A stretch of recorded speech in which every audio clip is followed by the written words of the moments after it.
What was the biggest bullet you dodged? Well, about 15 years ago I dated a guy for less than a year. It was an awful abusive relationship, and I was happy to get out of it when I did. About 8 to 9 years ago, I saw him on the news. He strangled his girlfriend to death. He then dismembered her and lived with her body for a month or so before he was caught. After I had a stroke, I was in a coma, and it didn't look like I'd wake up. The doctors asked my wife if they should let me go. I only exist because she said no. I didn't dodge a bullet so much as my wife blocked it for me.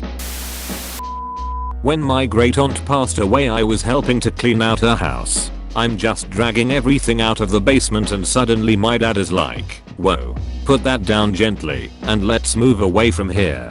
So I put the weird metal tube type thing I'm carrying down and get out of there. Turns out it's a mortar shell from when my aunt worked in a munitions factory during World War II. Bomb squad came and took it away. I had a cardiac arrest about 4 years ago. Dropped deadish in the middle of my shift. Found out after I woke up about a week later that A. The manager who saw me fall was a former lifeguard and knew proper CPR. B. An ambulance happened to be passing about 2 blocks away. C. Probably the best cardio unit in my state was a 10-minute ambulance ride from where it all happened. Walked out of the hospital about 2 weeks later, full recovery. Was going to move to a different apartment complex last month. Got injured at work and lost hours. Therefore, couldn't come up with the deposit money in time. Last week some asshat was cooking meth and caught the building on fire. In 1992 I was 16. A bunch of us were about to leave a party and I called shotgun. But my friend Pat kind of wrestled me out of the spot and I wound up jumping in another car since the first car was now full. The other driver and I watched as our friend's car skidded into oncoming traffic. Pat was airlifted to the local trauma hospital where his dad told a huge group of us teenagers that Pat had succumbed to his injuries.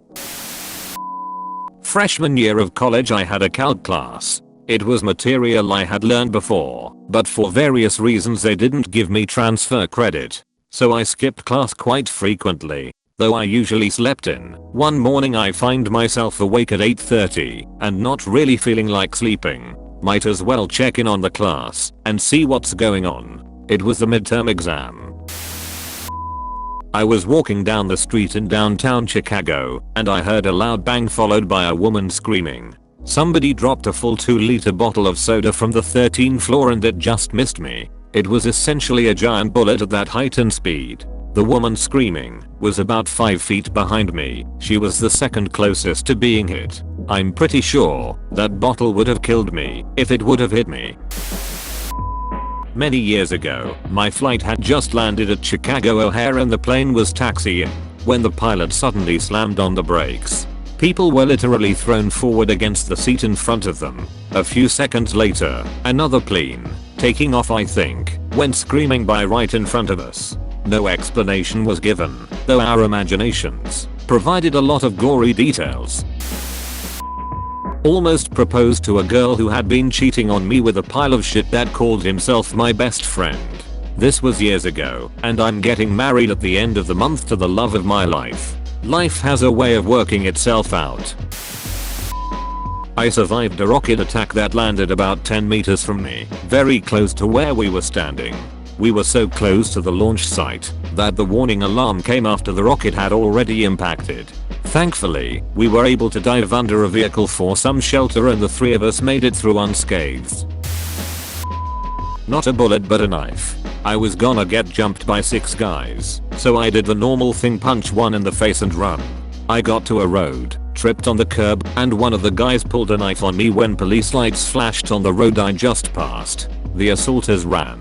But I wonder what would have happened if I hadn't tried and didn't get spotted by the police. Back in middle school, my friend and I would ride our bikes home every day. One day, he was being a jerk, so I left without him. Turns out, he got hit by a car. Luckily, the car barely clipped his bike, so he got away with a broken leg. If I was there, I would have been riding behind him, taking the full force of the car. Thanks for watching the video. For more content like this, please subscribe, like, and share the video and push the notification button.